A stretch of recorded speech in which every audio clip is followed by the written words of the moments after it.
shall we?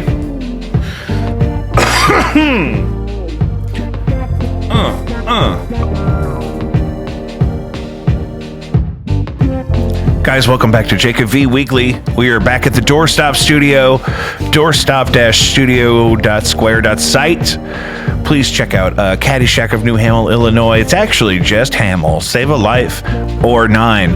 My guest today is an old friend of mine. She's not old, but we have known each other since even pre-COVID, and that feels like a long time by now. Oh, yeah. From the before times. You were young then. You're young now, but you were younger even still. We were playing in, and maybe it was this time of year, we were playing in a tribute to the music of The Replacements. Yes. At the Heavy Anchor for a mutual friend of ours. And that was a good time. Yes. Certainly, but it feels like 1,000 years ago. I saw Jeremy do stand-up right before COVID. Really? Yeah, I remember because I got tickets. I think I originally had tickets to see Big J. Okerson. Mm-hmm. And I had tickets to that. It got canceled. So then they were like, here's, credit to get tickets to another show or whatever. And then I saw that Jeremy was going to be there. So I was like, Where was that?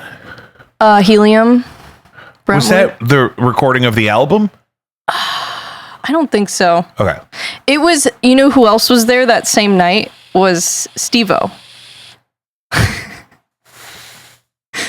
That's awesome. Yeah.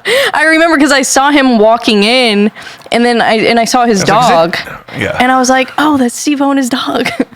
He had his dog with him? Yeah. I was just joking with our last guest about certain types of people have to bring their dog with them everywhere they go. Yeah. I wish I could bring my dog everywhere I go. But she's big. She's too big. Yeah. Mine is too crazy. My boys wouldn't even enjoy it. She has challenges with socializing. She's just really goofy. How old is she? She's 2. Yeah. Okay. She's still young. Yeah. But that's hilarious. And she's a rescue. So Right. So give her the benefit of the doubt. That's how I am with. I was just talking to my wife about that. But she's a great dog though, and she loves people. But yeah, out of the house. I mean, there's so many variables. The girl, my middle, can go to Bar K. Piglet can go to Bar K. Yeah. But my boys don't even enjoy it. They don't like to be outside the house. It's not their favorite. So part of the reason I wanted to catch up with you is, though, we played music together for that thing all those years ago, we have ended up on similar journeys in a way that we both have podcasts now. Mm-hmm. And we were just talking before we started about, everyone should have at least one. And why not have more than one? Why not? Can you name them for my audience who may not know you yet? Mm-hmm. Yeah. So one of my podcasts is Bre Bre Talks MMA. So that's just where I cover anything from UFC to bare knuckle boxing. I even am covering the Mike Perry versus Jake Paul fight. But yeah, and then I also do UFC media and stuff like that sometimes. So I interview fighters and yeah. How long have you been interviewing fighters? That's been over a year now that I've been doing that. And how many? Oh gosh. Dozens. I would say probably could be close to 100. Yeah, I love that. Yeah. And so do you connect with them remotely a lot, or do you? Yeah. And then some of them you get to see in person.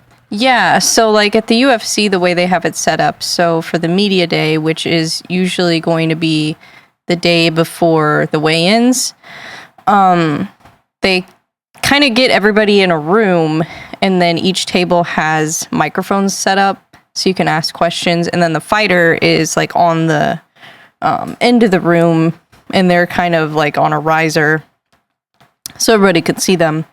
And then you just set up your camera, and then you plug your thing into their system. So they streamline it for you. That's smart. Yeah, we had some issues with the audio in the St. Louis one, so that was a little frustrating. Yeah, because it's an audio medium, so I'm glad we're having trouble with the audio. You know what I mean? Yeah.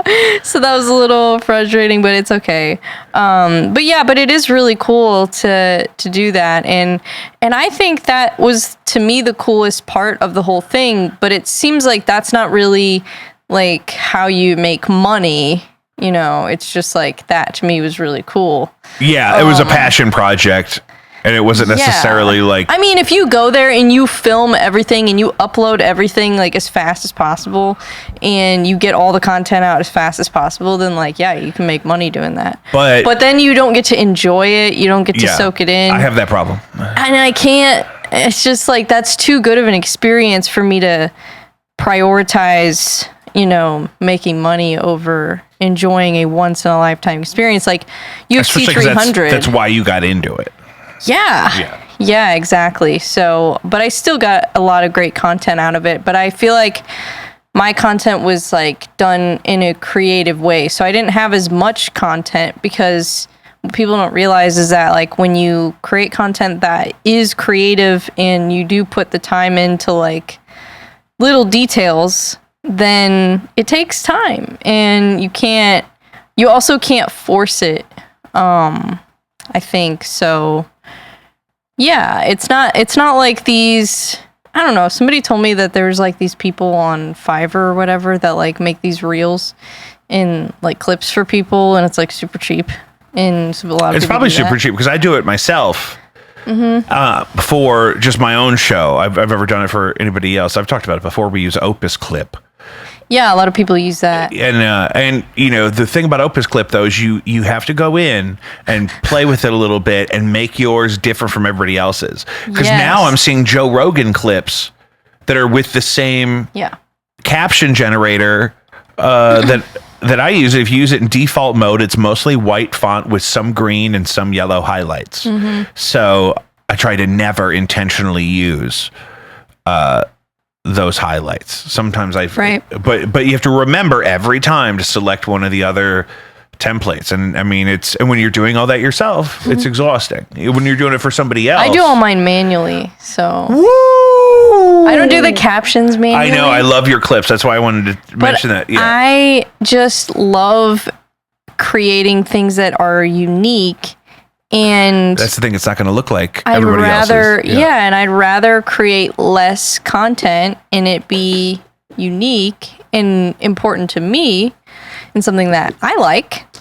You know, because like I don't like to post things when I'm like, I don't like that.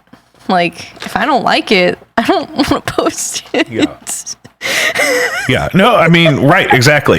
Like it's okay if it's like a whole podcast on YouTube and there's a part of it where like, you know, I say something stupid, I'm like, oh God. And then, but it's like, I don't care. Yeah. But if it's like a clip and it's like pointing it out and then it's projecting it to the entire world, I'm like, okay, maybe, you know. Yeah, exactly. I'd rather not highlight, you know, me being stupid. Yeah. And so, do your full episodes in video form only live on YouTube? No. So my interviews are on Spotify. The ones that I do in video form.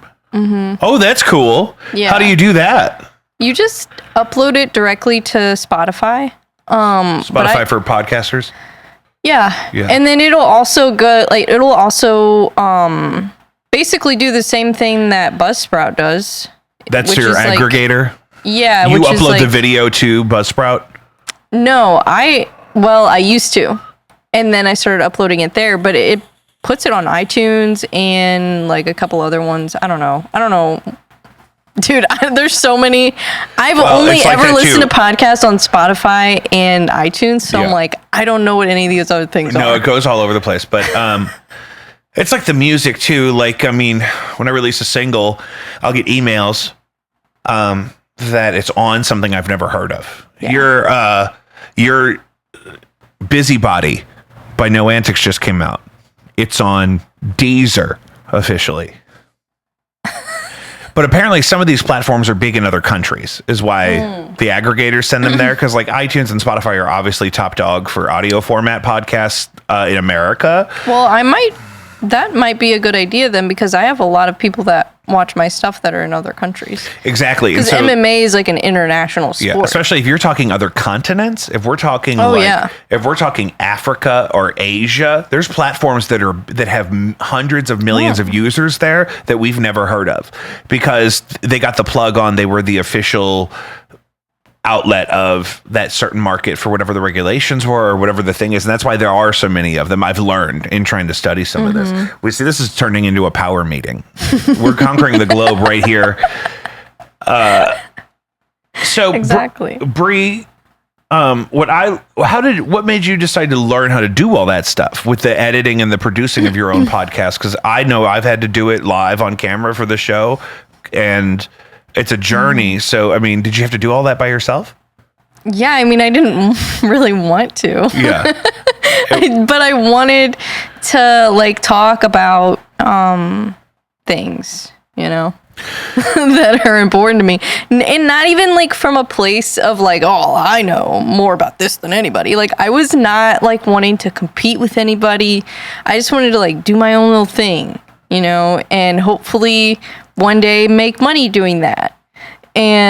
But I don't know. It's like, I love it so much. I think it's exactly part of the reason why I wanted to talk to you is because like she just said, there's a comparison I want to make, and I mean it. It comes from a loving place. I'm not saying that you are the same as this person, but in Legally Blonde, I love that movie. the professor says it's like she just woke up one day and said, I think I'm going to go to law school. But then she did it and she succeeded and it was great. It was a triumphant moment for me as a child to watch that. You woke up one day and said, I'm going to learn a new skill so that I can get to a goal that I have, something that I want to do for no other reason than I want to do it.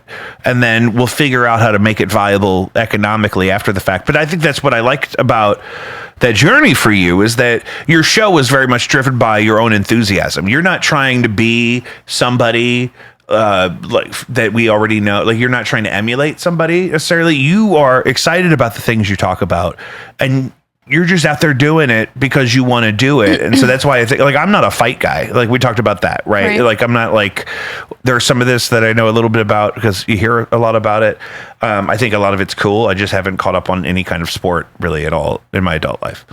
But I put up with way more fight content keeping up with you than I ever would otherwise, because it's like, you know, I mean, I didn't give a shit about crocodiles, but I loved Steve Irwin. Yeah. Because he loved them so much. Exactly. So, when you got frustrated and when you hit a roadblock in the point of producing it for the first time, what kept you wanting to do it? I guess I just thought of like what my experience in life has been so far, and all the things that I had put time into that, you know, weren't necessarily benefiting me. Maybe like it was a job, or maybe if it was a business opportunity or whatever, and it, you know, wasn't necessarily serving me, but I put a lot of time and energy into it. And I'm like, well, what if I put that time and energy into something that actually is like for me? Yeah. I remember this about you because you came to pick up or drop off something because you were moving, because in my head you were like 19, but you were like going to go sell cars or something. Yeah. I started selling cars when I was 20. 20. Okay. So I was right. Okay. So I was not too far off. And just because I think you were like, having that approach to your life, all of a sudden you got really good at that. Yeah. Right? In a way that was kind of like unexpected. And some people stop there. Some people have a really great month selling cars at 20 and they say, you know what? I sell cars now. That's all I'm ever going to do because I'm good at it and I found a thing and I'm done. Right. And so, but because I'm just fascinated that at that young of an age, that you were able to identify that, oh, what made me good at selling cars is what would make me good at anything. So I want to find something else. If I had known that when I was your age, I'd be a billionaire. Yeah, and that's why I moved to Austin whenever I was working at CarMax. I transferred from the St. Louis location to the Austin location. What year was that? I think that was... Sorry, I forgot to take my Claritin today. I'm sorry. There's no cats here. That's part of why we're here and not at my house. It's because... No, I don't even think I'm allergic to cats. I'm just like allergic to whatever the air. outside. Yeah, it's bad. It's God, tree it's horrible pollen right now. Let it out. It's horrible, but anyways, yeah, so what was I saying? Jesus Christ. What made you, feel confident and to recognize that, if I can be this good at selling cars for CarMax of all people. Oh, yeah. What told you that you could apply that to something that was more driven by what you want to do? Yeah, and that's why I moved. Yeah, that's why I moved to Austin, I guess. And that was, I think, either 2015 or 2016. I think it was God, what year was it? It might have been 2015 because I was 21. I actually had just turned 21 the weekend before I moved to Austin, Texas. And who were you living with when you got there? You had your own place? My own place. And you had a dog? No, just you. my parents had the dog at the time. Oh, okay.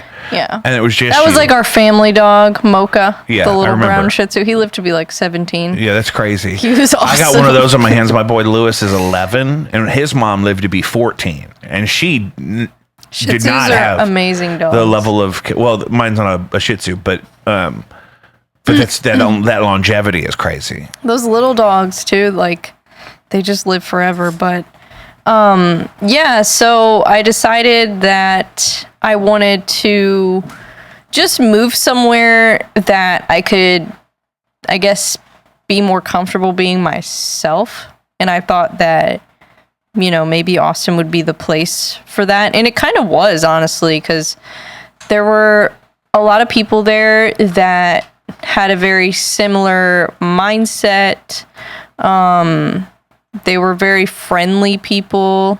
It was probably, I would say that was like the friendliest place, but it was friendliness that I felt was more genuine than, maybe some other places. To where people, they're like drawn to other people who they have common interests with, so they make an effort to, introduce themselves or whatever. But yeah, I just thought Austin would be a place where I would kind of find my thing. And I'd be like, okay, this is, my thing, whether it's music or whether it's, who knows? I'm like, I don't know what that thing is, but I'm like, I don't think it's in St. Louis. There were some options there even then, and there's probably even more options there now, but it wasn't crazy yet when you moved there. No, not necessarily. No, Like it was, with, people were starting to move there, but it wasn't anywhere near like the... Like after COVID, because you moved there before COVID.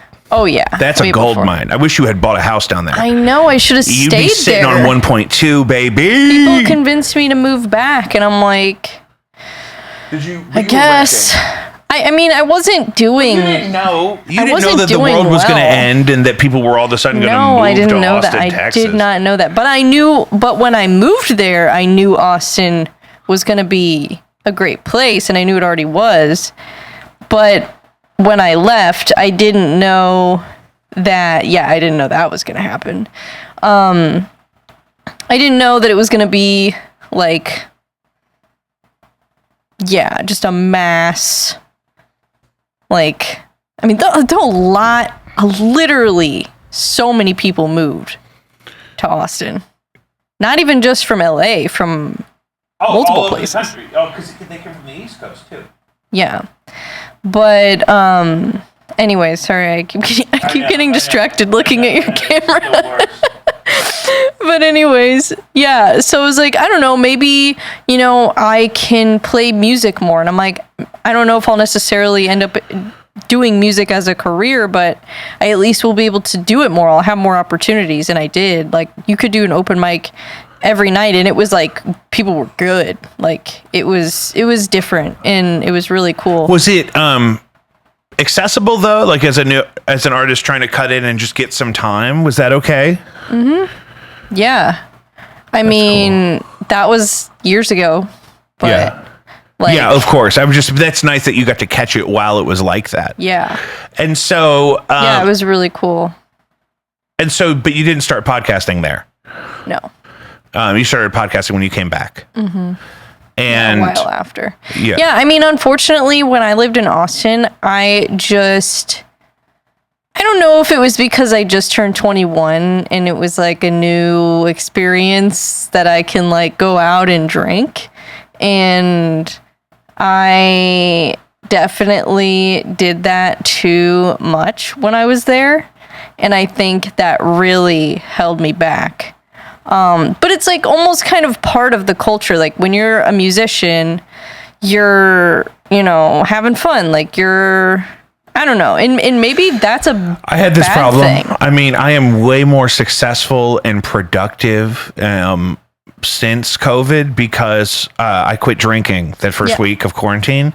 And then I couldn't play music for several weeks at the least. And then after that, I started like monthly, I could do some outside stuff. Mm-hmm. And so I started this podcast because I had to go back to work during the day full time.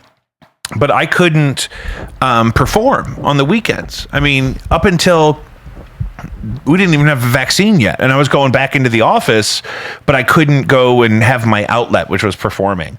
So it sucks that I couldn't, enjoy alcohol the way normal people enjoy it. But my life is objectively so much better. And I'm able to do all these other things, like get better at a skill. You're gonna be one of my guinea pigs for the first time. I'm gonna edit in multicam and Final Cut. I'm so excited. And I just would have never been able to even learn about that if I was still drinking. Yes, I quit drinking October of 2022. So I haven't had, actually I had one sip of a Heineken. Do you want to know why? Because you thought it was an NA? Because I ordered a Heineken Zero and they gave me a real That happened to me and my grandfather. We were out to lunch one day and he, wanted a I like the non-alcoholic beer. I think it tastes good. I love Bud Zero is great. And I love the Heineken Double Zero. If you can get it, I'll put those away. Oh, yeah. That's no problem. Because it's about, the luxury is about the bubbles and it's cold and it's refreshing and, it's something you have a conversation about. What are you drinking today? Not a sponsor. No, this is not a sponsor. I am an affiliate, but I'm not a sponsor. But this is a Jocko Go. So it's like a natural energy drink. Like basically. A Celsius kind of. Kind of. I don't know. Can I see the front of, can I see the... Not a sponsor. I don't want to. Not a sponsor. I don't need to hold it. You can Jocko read it. Go, real energy, zero crash, balanced energy, increased focus, supports memory, 5 calories, dietary supplement. Sponsor me. Not a sponsor yet. Have you? Not yet. How familiar are you? On this show, there's a long running joke that, it's not really a joke, is why it's funny. I really want Lion's Choice to be our first commercial sponsor, but they don't know that. And so I complain that we don't have that Lion's Choice money yet. However, I've literally never even reached out to them. But I talk about it on almost every episode of the show. You'd think they'd find out by now. We've made clips about it. And That's crazy. And here's the other thing too. They could have emailed me and I wouldn't even know. I don't have time to check my email. I didn't wake up till 11:50 today. I was supposed to be here at noon. When am I checking my email? It's like just scams in your email anyways. Like that's what like I'm saying. 90% of emails but are I'm just sure, scams. I mean, Lion's Choice doesn't have my phone number. No, probably not. Jocko Go doesn't have my phone number. No. But if they see this, they can contact us. But yeah, I think it's important to have outlets, and I guess this is the last thing I'll say about that whole journey of my life.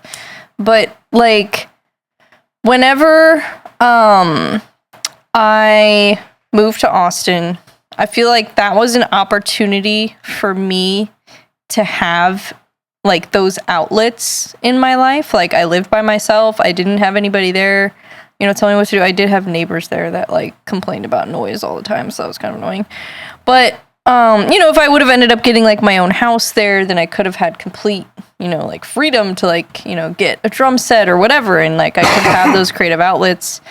And I feel like I took that opportunity for granted a little bit, and I wasted it because. But we didn't know. I mean, we didn't know. Hindsight is 2020. We didn't know it was going to blow up. We thought, Hindsight is what if I 2020. settle for this weird town in Texas? But I guess I'm trying to be honest with myself, so that way, in the future, if I get an opportunity like that again, that I don't take it for granted, and that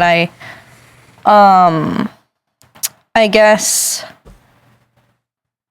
capitalize on that opportunity. Yeah. And benefit from it more so than, I did in the past.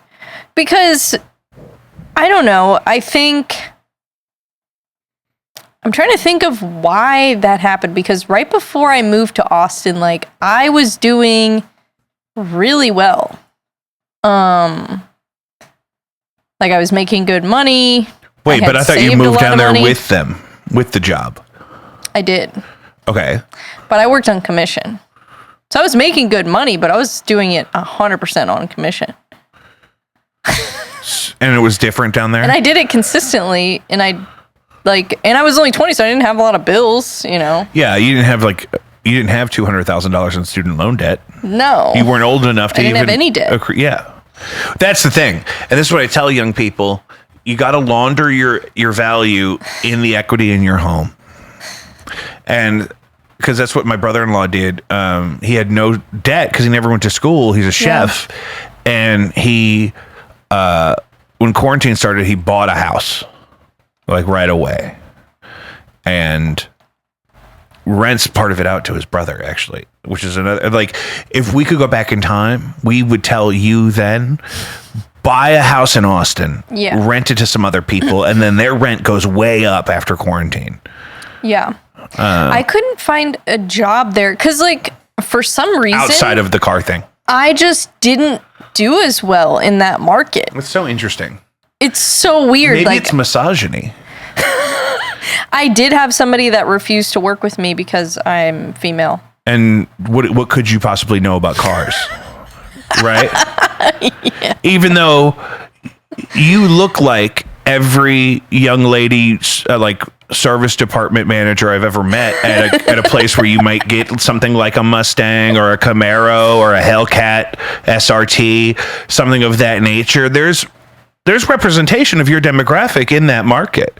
But we were just talking about this with my last guest, that Lucius and I used to work at Guitar Center, and the gender bias you see of guests that would walk in, you know what I mean, who won't even want to talk to you about strings because they assume she couldn't possibly know what she's talking about. Do you have that experience in the fight world? Oh my God. Talk to me about that, honey. Talk to me. Tell me what happened. So I have decided that I am no longer going to read the comments for my mental health. Yeah. Because we should like trade that. You should read my comments for me and I'll respond to your comments for you. So that way, you know what I mean? We don't have to wear it on our spirit. Because I need to do what you're doing.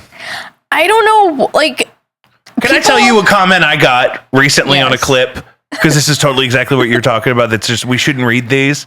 Yeah. I can smell you through the screen. Me? Oh my God. What do I smell like? You were saying you're going to quit reading the comments. I mean, I get a lot of them, like, at this point, they don't bother me because I know it's not a me problem. Like the people that are like, oh, get back in the kitchen, you know. I get a lot of those comments. Yeah, that's crazy. I guess if those people still exist, that's going to be some of that demographic. I guess that's more what bothers me. It's not necessarily that they're saying it to me. It's the fact that there are people out there that think that is normal, that think that is okay. Like, even if it is their true belief, they should know better than to just say that to somebody's daughter. Hello? Right? Yeah. But that's our just world mindset. We're assuming the world is just and that everyone's boundaries of what is acceptable are the same. And obviously they're not. Why, in order for women to be treated equal, sometimes people think that like we can't also be feminine still at the same time. Like I feel like that's why like since I've been like taking a break from being involved in the MMA, like I'm still covering it. I'm just kind of doing it like without having to interact with anybody. Yes. Yeah, which And is easy to do. I want to do it. I've realized like that's how I want to do it. I don't want to be accessible to all these people. That's just too much pressure for me. Well, you're just immersing yourself in an environment that I'm opening myself up to drama. I'm opening myself up to all kinds of things that are just and not that's good enough for of a me. reason. Yes. And then I'm interacting with people who I normally wouldn't want to interact with. Exactly. And to me, like that's just inviting like negative things into my life. And there's aspects of music that are like that too. Any sport is going to be like that. You could love a sport and really hate the live experience for even if only for the other fans. I've seen the band Ghost several times. I took my wife to see them for the first time. And it was at maybe the music park or something. It was outside. And being outside on a hot St. Louis day with people that also like that music is not my favorite thing. Yeah. Because the heat and the long walk and the close quarters is not ideal for the people that look like the people that like that kind of music. It's a little close. I'd like a little more room. Yeah. And especially if it's going to be so hot and there's so many of them. And that's exactly like what you're talking about. You have a love for the sport and analyzing. That's a George W. Bush thing. Analyzing. Hey, don't misunderestimate me. No, but but you have a love for the sport and analyzing the sport really independent of the people that are your peers in the fan base. Yes. And I do like doing interviews. Sure. But I don't like having to do interviews with everyone because I'm like obligated because, oh, well, you did an interview with this person, so you have to do this. And it's like, you'd rather have your own discretion. You're producing the show yourself. You started it from nothing just because you wanted it to do it. You have nobody's going to tell you who you have to spend time talking to. right. Yeah. Correct? Correct. But you have to say it because But I also like other people are not assuming that, obviously, if that's your experience. People are challenging what you and I understand is a fair boundary. But they're not acting like that's a fair boundary, so that would stress me out. I think a lot of people kind of like jumped on the bandwagon, like for some reason, and then they didn't know like my background, they didn't know my story, they didn't know like where I came from. Right. So I'm like, oh, I can't listen to these people because they don't know like why I'm even doing this. Yeah. Like they don't really. And they don't even really want to get caught up on that information. No. They're not trying to learn. No. Right? Exactly. But I also think that like, I think I can do more for the sport by doing other things and finding success in other areas. And then bringing that back to what I'm doing with MMA. I think I can do more for the sport by doing that. And also just like, you know, from my own life experiences, I think have more quality conversations with fighters. And I don't want to do it in the same format that everybody's doing it. Because if you're inside that world every day, then you're talking to them like somebody who's in that world with them. But your connection to them is as a fan from the outside. And you bringing what you love about the sport out in that context, I totally agree with you. Is I think what's valuable about your content is that you're not trying to be, okay, I'm back here at the same place where all the other reporters are with the same life experience. We've all been here together all week. You know what I mean? Yeah. You're coming at it from, I'm a fan from this part of the country and I want to connect with athletes in the sport that I love. Well, and I honestly didn't even start it just to do like interviews with fighters. The coverage part is really your priority. Yeah. Interviews are a nice bonus. Basically, what I envisioned when I started everything, well, first I was just doing like fitness content, kind of documenting my journey with fitness because like I have lupus and I kind of wanted to just document that and share it. And and hopefully that, inspired people, motivated people, and I know it did because I had people reach out to me. Sure. They told me that it did, and that's why I kept doing it, and that's why I'm kind of starting to do it again with like the whole boxing thing now, and like, I'm like actually like going from learning boxing for fun to like training, for actual like a fight. So I'm like changing Do you intend to my fight? mindset.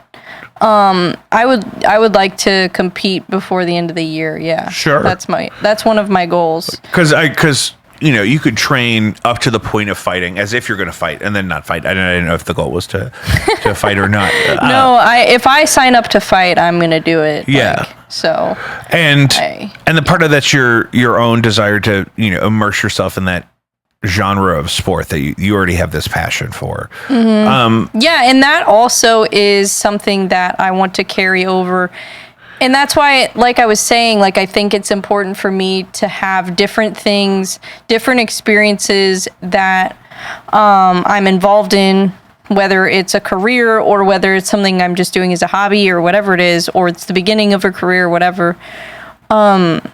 I think it's important to have those things because those experiences, like my interview or my conversation with, let's say, Yuri Prohaska, he just got knocked out by Alex Pereira, unfortunately, for the second time. We love Yuri. Yuri is a national treasure. So Yuri Prohaska is probably one of the most unique fighters in the UFC right now, I would say. He has a very unique style, which is why he opens himself up to, getting knocked out, unfortunately. But he ended up, winning a lot of fights and knocking a lot of other people out until that point. So it's like eventually, shit happens. And Alex Pereira is like, he's just on a different level. I don't know. I think that he will probably end up being probably the greatest of all time if he ends up going to heavyweight, and if he wins a belt at heavyweight, I think he's the greatest of all time in combat sports. But we'll see if he can do it. But anyways, getting back to Yuri Prohaska. So like he's a very interesting person, and like let's say I'm covering another UFC event where he's on the card, because I covered UFC 300. He fought on that card, and he actually won that fight against Alexander Rakic. So I was at the post-fight scrum or whatever, where they have, it's kind of like the media day, but it's after the fight. Yeah. So it's in a similar it's like environment. A media debrief. Yeah. Yeah. So they come, back in there, and you can ask them questions, and it's really cool. It's a really interesting experience, and it's cool, like being there, you're like talking to them, but you're not like sitting in front of them. Yeah. So it's kind of interesting. But I kind of like that. I don't know. It's interesting, but it's more open, like a meet and greet.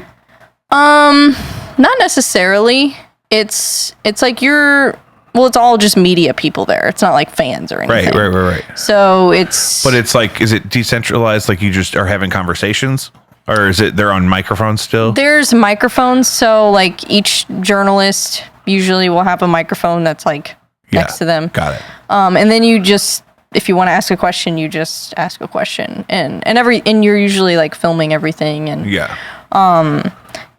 but so like for example, like my conversation, if I were to have like, let's say I did an interview with him like in person, or I did like a long form interview with him, like similar to like what Joe Rogan does with fighters. So my conversation with him would probably be a lot more interesting and more thoughtful if I had also, gone through the experience of making the walk to the ring, and, being, maybe I lost the first round, or whatever, like, going through that, or even in the gym. Like sometimes you have experiences in the gym that, you know, kind of either give you confidence or make you, okay, well, I need to like humble myself a little bit, maybe. Yeah, like slow your roll. And I think that's why the gym is good, because the gym kind of keeps you honest. How often are you at the gym? Daily? Well, right now I'm taking a break because I had COVID and I had a skin infection and I I've had a lot of problems. So I'm kind of taking a break right now, but for a while I was going to the gym at least 3 days a week, sometimes 4, just depending on what classes were going on. And then I also have a heavy bag at home and I have weights and stuff at home. So Yeah, nice. So I do, if I'm not at the gym, I'm working out usually at home. I usually, for a while, was only taking 1 rest day a week. I probably need to take more. That's probably why my immune system freaked out. But my whole family is sick right now. So that's great. Yeah. So the none of us are contagious anymore, but we're still recovering. It's been a long recovery. Yeah, you got the and we're all vaccinated. Oh, so I'm vaxxed up, gang. I got that Israeli number 4 signature. Sorry, I don't want to freak you out and make you think I'm going to get you sick. No, I'm so full of, between the blood of the lamb and sweet baby Moderna, you can't hurt me. What was I saying? So tell me about, I love this thing that you made me think about. Combat sports, where the athletes are an individual. Yes. What makes that more interesting to you than team-based sports like the NFL or the MLB? So I think there is good and bad that comes from it. The good thing is that you don't have to rely on other people. I mean, you kind of do. It's kind of still a team sport in a way because, like, you have your teammates at your gym. You have your coach. You have, you know, whoever's in your corner. So it's kind of a team sport a little bit in that sense. I meant covering it, though, or from a fan's perspective. What makes it more interesting to you that they're individuals in combat sports and not teams? To me, I guess it's that each fighter kind of has their own style. Yeah. And they have like their own things that make them unique. And I think that's what maybe people need to understand, that is what draws me to the sport. Because everybody's drawn to the sport for different reasons. Some people get into the sport because they like sports betting. Some people get into the sport because they train martial arts, they train karate, they train taekwondo, whatever, they train boxing. And I was training before I got into the sport, but not like serious training. I was going to like 9 round and doing like cardio kickboxing. Like I wasn't doing anything serious. But I think that's great for people who just want to do it for fun. Yeah. You know, and that was how I got into it. And now I'm, you know, training, like preparing for an actual competition. Right. So I think it's important to have goals and have a target and to have a quantifiable frame of time. Yeah. Yeah. Because you commit to this one thing, you can commit to it wholeheartedly because you know it's going to be over at some point. So you could stick through it. And then if you want to do it again, you can. But you should always have an out plan so you can at least fight through your commitments. Yeah. And then you at least can figure out if you can handle like the conditioning. Like some people, they can hit really hard. They can, you know, maybe they have good footwork, maybe, you know, whatever. They have something they're good at, but they can't, like, survive one class, and, you know, without breathing heavy and, like, you know. So it's like some people, you know, they just can't put it all together. And I feel like that's the journey that I'm on right now, is, like, trying to figure out how to put it all together, like, how to put together the footwork and how to translate my power that I have when I'm hitting the pads or hitting the heavy bag, how to translate that into sparring and into competition. So that's what I'm like trying to figure out right now, is like putting it all together. And I think that's like the hard part of probably anything in life, is just translating it from, I guess, like, okay, this is like a basic thing that I need to do. I guess performing live music is probably the most similar thing I can think of, because when you're sparring or when you're fighting, and I've never fought before, I've only sparred, so I can only speak on sparring from my personal experience, but I've watched a lot of fights. So I feel like I have an idea. But when you're fighting, you know, like you're having to think like on your feet. And unless you've drilled something a bunch of times and you're trying something new, like it's risky. Yeah. And that's why I think sparring is kind of similar to music in a lot of ways, because it's like practice for the live event. And sometimes there are people who like really struggle in practice and then they perform live and they do amazing. Yeah. And they sound great and they have enthusiasm and charisma. They kind of need it in context to really get all the way there. Yeah, they need an audience. They need people to watch them to perform. Yeah. And sometimes I can be like that, but also sometimes I do better, you know, like I'll rehearse something at home and it sounds amazing, and then I go perform it live and it's just not. Well, because maybe you over-rehearsed it in the context of your practice environment, and so then the live environment is too different. Yes. 100%. What happened with you and Theo Vaughn? I've actually never met Theo Vaughn. Good. I followed some of this online, but my audience who doesn't know you, I thought that would be a good place to start. What happened with you and Theo Vaughn online? That was hilarious. So everybody was talking about Matt Rife because Matt Rife was coming to St. Louis, and I saw all these people posting about it, and I like Matt Rife. Like, I was a fan of Matt Rife at the time. I haven't really watched any of his stuff since then.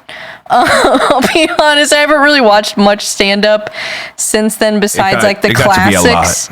I kind of went back to watching like old stuff instead of watching new stuff. I've been in that mode. I'm like, now I have nostalgia. I'm tired of the new stuff. It's so overproduced. Seriously, if someone says Zin to me one more time, I'm gonna shoot a hole in the roof.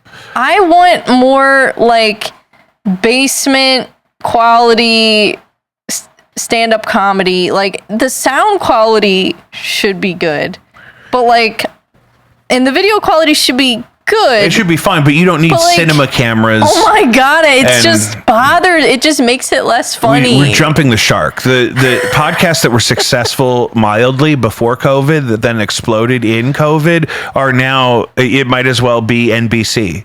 There's so many commercial breaks. Now they're not even reading all their own ads. I don't like it. I've never. You'll have ads in a popular podcast that are, it's like a radio ad. It's like your friends at Value City wants you to know about our 4th of July weekend extravaganza. And I'm like, this is the Tim Dillon show. Why is there a radio ad in the middle of my show? So when Matt Rife was popping off, what did you do? So the tickets for this show were like insane. They were like hundreds of dollars, which I think is crazy. It's not his fault, you know, whatever. No, the whole ticket thing is a problem. We know whose fault it is by now. If you don't know whose fault it is, if you blame it on the artist, like, you're dumb at this point. Yeah. So I posted a picture of Theo Vaughn, and I said, if I'm going to pay $200+ to simp over a comedian, it better be this guy. Yeah. I posted a picture of it. Because honestly, like, if I had the money, like if I had the disposable income to spend that much money on a comedy show, like, it would probably be Theo. And not Matt Rife. Right, that's fair. But then what happened? It went viral, and I think it was 6 million people. It had 6 million impressions on Facebook. It was weird. People were like tagging him in it. But it pisses me off because I'm like, okay, so I can go viral. Obviously, the algorithm like is it'll allowing let me through. Yeah, it'll let me get to 6 million. Letting me go. Why is none of my MMA content doing this? Yeah. You know, so that actually made me mad. Like, I wasn't happy about it. Oh, it happens all the time because this show. Because I'm like, why didn't you guys share any of the shit that I asked you to share? Yeah. Oh, wait. So you guys do exist? You're telling me this microphone has been on this whole time? Yeah. Because, like, if I the clips of this show, if the full length episodes of this show did as well as the clips, we'd have that Lion's Choice money I was telling you about. Also, if the music I've released since starting this show did as well as those clips do, I'd have that Lion's Choice money we were talking about. So, I mean, conversion, I don't think people understand that for the creators, conversion is such a valuable thing, and it doesn't really cost them much, if anything. I think a lot of like what I do just like doesn't translate to like what the algorithm wants, I guess. Like, you know, or I don't know. It's just, I don't necessarily want to be known for like a clip. Yeah. Like the idea, like that, like I feel bad for that Hawk Tua girl because she was just on stage at a Zach Bryan show, and she's been on all kinds of podcasts. Also, that video's not that recent. It's blown up now, but I feel like she didn't just say that recently. I feel like that video was months and months old. Oh wow. I know, but that again, it's like I was just talking about this with my buddy Chan. That Chicago song by the guy from Stranger Things blew up on TikTok like 3 years after it came out. It came out in 2021. Yeah. So it's never too late to check out a former episode of Bre Bre Talks MMA, or what's the second one called? The Brilliant Resilient Experience. The Brilliant Resilient Experience. I'm a big fan, and I'm actually really glad, even if I still have one more episode to release of that one that I have recorded. And I don't know what I'm going to do with it. I am planning to start another podcast, and I want to do it in person, and I don't know how often I want to do it. I'm still working out so much of it in my head.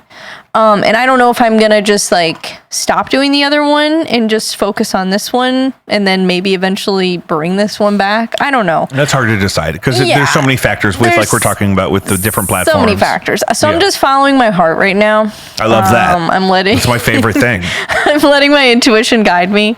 And I don't know. I think that's just where I'm at right now. Like, I'm not trying to force anything.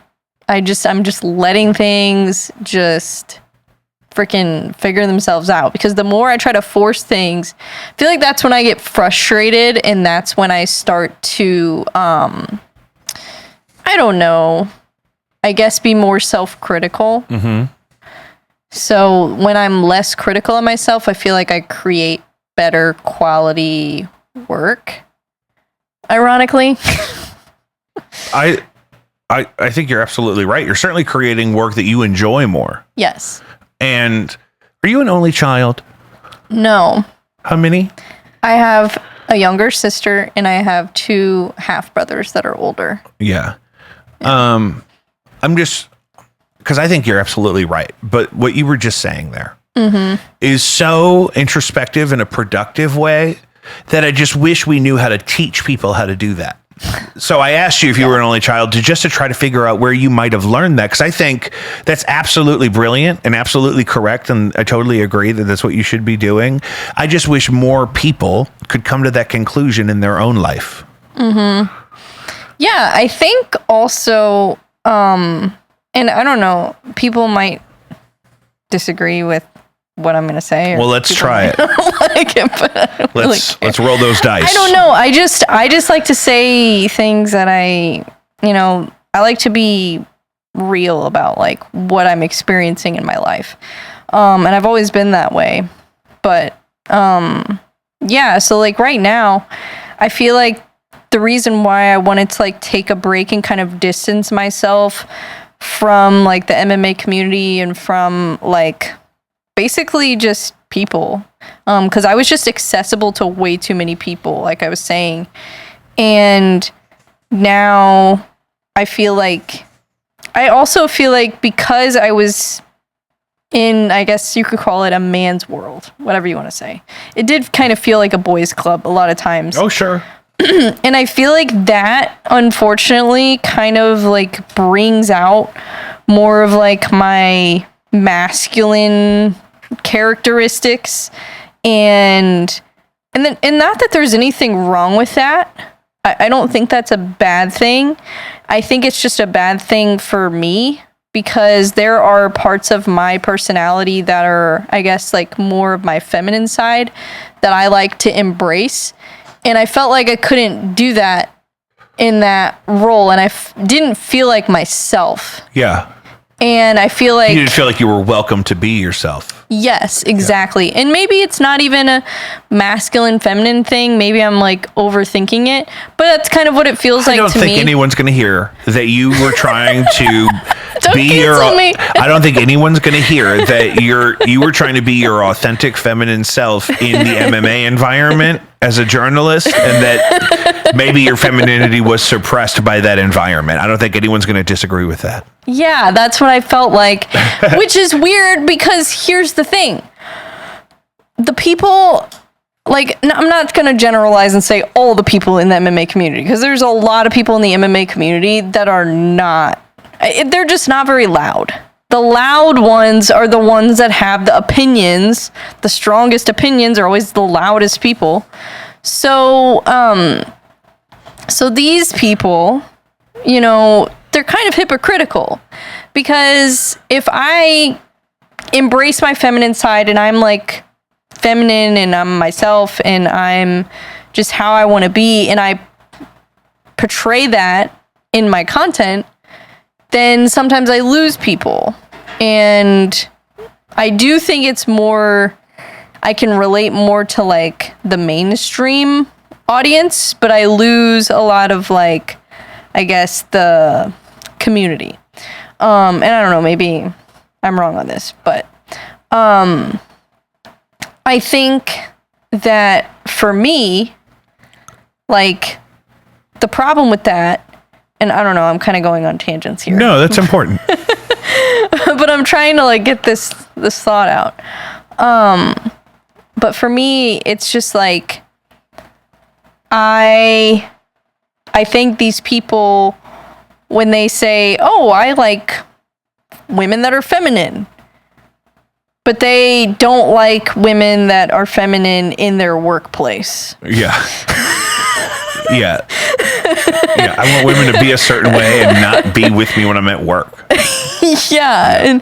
And or not even maybe their workplace, but like they're like, they just want it to be a boys club. And I don't know. I mean, I have two choices. I can either be like, screw you, and then I'm always going to be butting heads with these people and facing, you know, resistance from these people, or I can just distance myself and just do my own thing and just not even acknowledge, observe the sport without having to immerse yourself in it. Yes. Yeah, because maybe, I mean, it's safer. You get to do exactly just the part you want to do. I don't want to be like, oh, this sucks, I'm going to go cover freaking, you know, baseball, or I'm going to go cover hockey. Yeah. Or I'm going to cover Formula 1. Like, I'm not going to be like that, because this is the sport that I'm passionate about. Yeah. You know, and I'm passionate about boxing too. I mean, I'm trying to literally compete in that sport. Yeah. And eventually, like, if, you know, if I can keep lupus under control and shit doesn't get crazy, then yeah, eventually maybe I would want to compete in MMA. Yeah. You know, but I don't think I need to necessarily be completely immersed in the community and be accessible to all these people in order to be a part of the sport. And do the part that you want to do. Yeah. So I think that's just like what I've realized. Yeah. And it was kind of hard for me to realize that. It was also like, I realized, I'm like, what I'm doing right now, I don't even know how I could possibly have a relationship in this. Like, and I did have a relationship briefly. But, you know, and I knew fairly, I wouldn't say quickly, but like right before, you know, I ended that relationship, I knew that it wasn't, you know, gonna be a good fit for me, not necessary. And I think that's a thing. I think that's a better realization to have sometimes in relationships, is like, maybe this person is not good for me. That doesn't mean they won't be good for somebody else. You know, I think. Yeah, send it on up. I think Jesus will find you somebody. Yeah, I think that, you know, I'm like, you know, and even when there's things they do that I'm like, that was very toxic, that was very bad. Yeah. Even when that happens, I'm like, hopefully they are able to work through that and be better by the time they get in half the time, they don't. Yeah, but it ain't gonna be me. But yeah, exactly. And I'm a firm believer in if the relationship is not good for you, and it's early, just get out while you can. Yeah, you gotta just get out. Because you don't want to lie to yourself. That's something that if you deep down know is inarguable. Something's like a non-negotiable. Yeah. That if it's a deal breaker for you, move on as soon as you know that. Yeah, exactly. And other times you can make a choice. Like, for example, when I was talking to my therapist for the first time about moving in with, my wife, we weren't engaged yet. But she had a dog and I didn't have a dog. So I had to say, okay, is that a deal breaker for me? Right. Because she's a dog person. And, not a deal breaker for me, obviously, because now we are dog people. In plural. But if you know pretty early on that, you got like red flags, don't assume that over the next prime years of your life that you could transform those red flags into green ones for that person. No. Right? Yeah. And I think the problem right now is there is a lot of pressure for some reason to hurry up and get married and have kids and get in a relationship. And I don't know if it's just me that feels it. I don't know. How old are you? 28. No, that's the age that you are until you accomplish those things. People are always going to be like, what are you doing? What are you doing? What are you doing? And then if they know you're on your way to those, we weren't even married yet. And people were like, so are you having a baby? Or when's the baby? Are you planning on a baby? I'm like, we're not even married yet. The wedding is months from now. You know what I mean? Yeah. So that's a part of that thing. But it also is important for you to speak about as part of your thing with your experience is that in the environment you were working in, you were kind of the minority there. And in a way that your femininity was either suppressed or channeled to that outcome. It's like, what are you doing here? Don't you have kids? Why don't you have kids yet? Why aren't you married? Is your husband here? You don't have a husband? Right. You're at a fight. You're a single girl with a microphone at a fight. Where's your husband? You know what I mean? And so that was probably the messaging from that community. And then as a, 28-year-old girl in, the Midwest, I'm sure you have people from either your family or your coworkers or somebody elsewhere that would just naturally be like, so are you engaged? You're with anybody? Are you getting married? What are you doing? Because they don't know what else to talk to you about. Right. They just assume that's the stage of life you should be in. Yeah. Right? And it's a bummer. And the problem is that I feel like I've never really been able to be my full self all the time because of the work that I've been involved in. Yeah. I sold cars for a long time. Yeah. I worked in insurance for 5 years. Oh my God, you're asking for it. Yeah. So it's just I've had to really, and not only that, but also just the demand of my schedule has been insane. So I haven't had the time to I don't know, I guess put myself out there enough to really meet that many people. Yeah. And because you've been in unsafe spaces socially. Yeah. And that kind of stuff where it's you're not necessarily oh, this would be nice if I met a potential partner here at this place where everyone's treating me like shit and acting like I'm stupid. You know what I mean? I wonder why. I mean, if you're spending, most of your day and older men probably specifically are, constantly talking to you like you're dumb or you don't belong where you are. I don't know that I would feel super motivated to find me a husband. Wouldn't it be great if I found one of these men that's going to treat me like this and took him home? Wouldn't that be great? I would be surprised if you were gross enough to get married with everything else you're doing. Yeah, I don't know. But it's real. That pressure is real and we got to vocalize it. Yeah, well, and it's because like that is something that I want to do. Like Eventually, I want to get married. Madonna had a baby at 42. Like people think I want to be this like CEO girl, and it's like not really. Like I really don't. Yeah. Like I'm not saying I want to sit around and do nothing all day and be a housewife necessarily, but I kind of want like, I don't know, maybe a little meat in the middle of both. Somewhere. I think that's what I want too. I'm with you. Yeah. We both need. It would be great if just 2 twin brothers who were kickboxing champions could just come scoop us up, and we just do a little podcasting in the morning, and then we have the afternoon on the veranda to So I'd be summering right now, is where we're at in the season. You use summer as a verb. Are you summering in Troy, or you're out there full time? So you're going to be wintering in Troy too?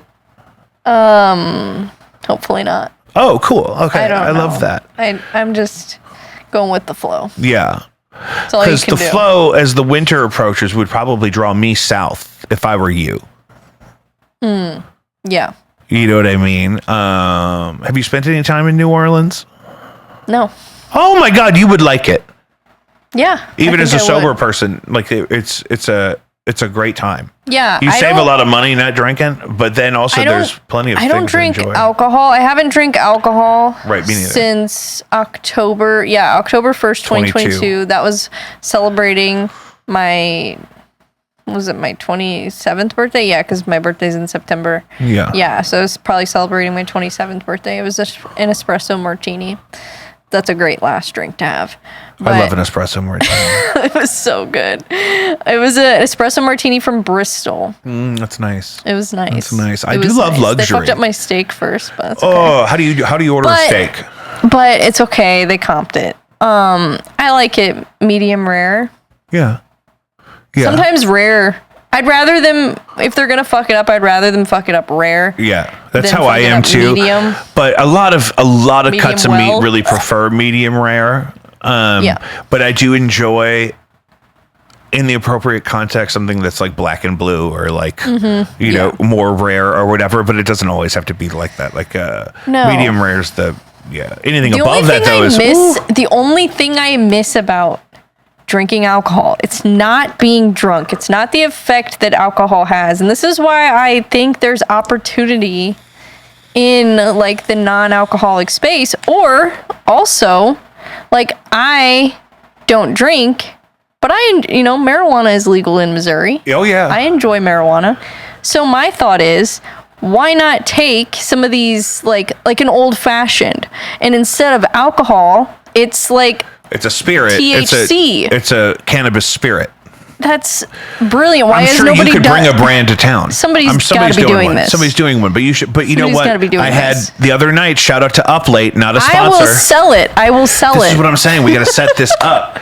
The other night, I don't promote marijuana, and I don't really talk about it that much because you get sucked into that space. Because I don't because I don't want it to be my whole identity. Because I'm not like Snoop Dogg. I'm not smoking 18 blunts a day. Like, because there's always somebody who's been doing that already. Yeah, I'm not smoking on camera while I'm doing the show, so it's not really a part of. Now I sometimes am, but usually I'll cut to you in that case. If you see me light up over here, if you see a hard cut and then a fog, it's not that sneaky. But that's because I'm not trying to. It's mostly because it's like. Have you seen the local? He's like a St. Charles guy that has a daily weed podcast. No. I'll send it to you. I'm not going to shout it out by name because I keep up with it ironically. But that's awesome. But that's the thing. Yeah, we're not trying to do that, and it's still in a space where you get sucked into that. Also, like and then Cheech and Chong are in Call of Duty. I'm not necessarily like saying like people like, oh, you should definitely, like some people are like, you got to smoke weed. No, like, but in your case you have a chronic disease where there's some benefits and it's opened up in a way. because I don't take any medication. So it's like there's no way I could just not take anything. And nobody in their right mind would say, I would rather a 28-year-old girl fill up on steroids every day as opposed to treating her condition with something like cannabis. Nobody actually feels that way. No. So that's what I have to say about that. That was the only reason why because I actually don't necessarily think it's good for everyone, because I think it's very easy to make it a habit and some people can't necessarily handle it. But for me, it made sense because it's like, okay, well, it's either this or, you can get some steroids and pain medicine. Weekly injections or daily oral steroids, which... Yeah. I have moderate to severe plaque psoriasis. So I have a similar thing where it's like the options for range of treatment involve a lot of things that are worse than the disease I have. Yes, exactly. Yeah. And people always think I'm like against medicine and vaccines and all this stuff. It's like, no, I'm not. I've been vaccinated with many things. Yeah, I'm vaxxed up. I'm so vaccinated. I speak perfect Mandarin now. And, there are some vaccines that I've had that I don't think I should have gotten. Mm-hmm. It is what it is. Mm-hmm. There are also medications, like I think there are medications that work. Obviously, I think there are medications that are necessary literally to keep people alive.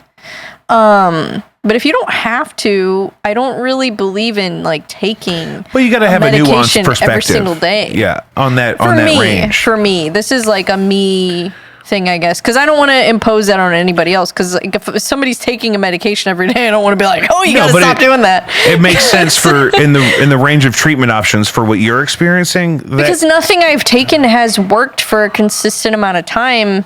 So like it'll work for a while and then it just like kind of stops working. Yeah, but you still get all the side effects. Exactly. And that's why I'm like, okay, I think I'd rather just, if I'm going to have to deal with these symptoms one way or another, I'm like, I'd rather just like find a way that works for me.